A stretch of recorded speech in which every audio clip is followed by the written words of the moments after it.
So Megan, what drew you to Henry V?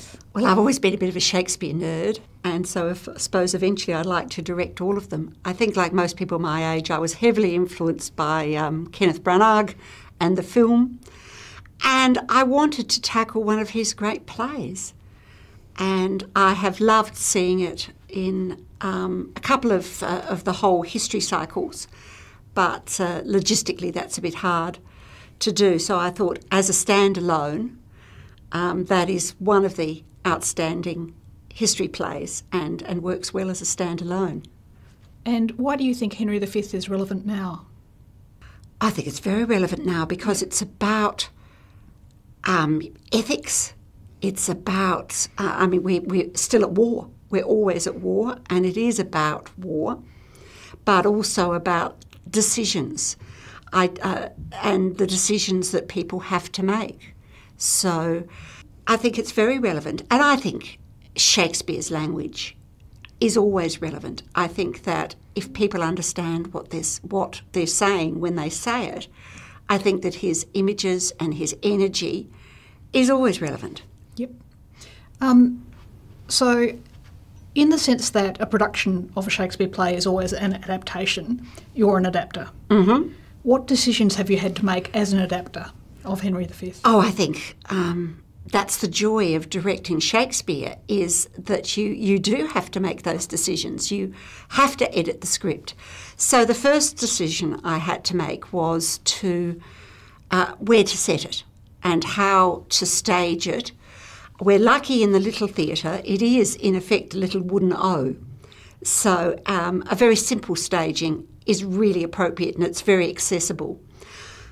We have to consider financials and logistics.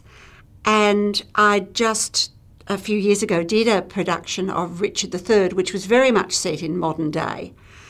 So I wasn't as attracted to doing strictly everybody in military uniform the whole time, absolutely straight down the line modern.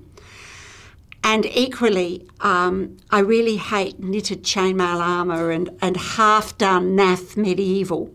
So we didn't have the budget of the RSC, so I couldn't do full medieval. And then I thought, why are people putting this play on? And I thought I would have a framing story of people putting on Henry V rather than just saying, play started. So I looked at, I was very interested in the movement of using Shakespeare as therapy. So there's a lot of use of Shakespeare in prisons, both in the UK and in America. Indeed, there's a UK company that then moved to America. It's a professional company, and there are now some former prisoners who are professional Shakespeare actors. And also Shakespeare is used, again, a lot in America in therapy groups. And I thought, well, the war theme and the difficulty of Henry's decisions work very well with being a returned veterans PTSD therapy group. So that's the framing story, that this therapy group is putting on this is their final performance of Henry V. So they've rehearsed it, and a lot of them have overcome their difficulties, but it starts with everybody on stage in their ordinary clothes, and the chorus is the therapist. So he is there through not just to come on and say, hello, here's this scene, and then to go off, but he's a presence sometimes, keeping an eye on how things work. So having sort of thought about that, then there's always the issue of how and what cuts you make. I wanted it to be of a fairly not too long length.